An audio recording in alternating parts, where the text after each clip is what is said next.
Hi. On 16th February 2025, I decided to make an action roguelike game called ROGUELIKE. Stupid name, I know, shut up. So what is it about? Well, it is a game where you slice and dice through enemies like a psychopath, and with the power of imagination, I give you the power to throw your sword blade around like a boomerang. I made a lot of stuff during this, so let's start with the oldest one. But before we get into things, smash that like and subscribe button like I'm holding your family captive as I hold them all in a dark chamber with a 9 feet of gravel pinning them onto the floor as they wait for their eventual demise. Anyway, first up we have the earliest footage of the game.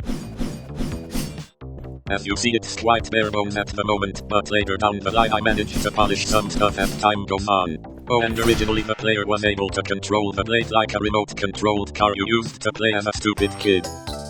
Now moving on, I made all these stupid prototype enemies that'll eventually shape how most bosses and enemies are gonna behave. So let's call these guys Bims. Man, I love my sense of humor. Coming on topic, I then decided to work on the main menu and the overworld, where the players gets to buy stuff or do some other stuff that I planned of. Here's the more finished version of it.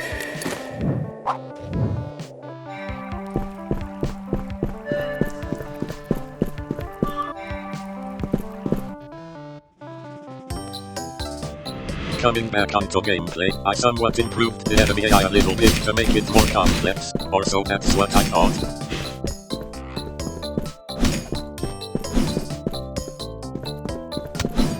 Apparently, I am bad at my own game, so let's move on to the next thing. I made the first level of the tutorial and made pits for players to fall into and take damage and pretty much die. You know, for gameplay. To prevent players from falling off, I made it so it'll to push you back a bit so it doesn't feel frustrating when players accidentally walk into the pit. But to make it fair, I also made the enemies fall into the pits and take damage by doing so. After that I went ahead and make the prototype ranged enemies. Their attacks is as basic as biting down an egg with its shell on. So let's call these guys Dubs. Okay, yeah, I'll stop. So I went ahead and added a way to heal. The character would originally use a spell that heals themselves, but then I think about it and changed it by making the character stab themselves using the sword. Oh yes, and from this I also added a little combo when you slash twice and quickly throw the sword after, dealing 2 times the damage. And after all is settled, I went ahead and polish up the tutorial dungeons tile sets. Here's a little preview. But before that, I hope you're fine with your bitrate quality decreasing significantly, lol.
Well, that's all I have for today. So I hope you liked this video, for it is my first ever devlog, and I'm still new to this type of stuff, so yeah. If you've watched this video up to this point, then, thank you. And please wishlist the game on Steam, for I need wishlists. Alright, thanks for watching, and bye bye bye bye bye bye bye bye bye bye bye bye bye bye bye bye bye bye bye.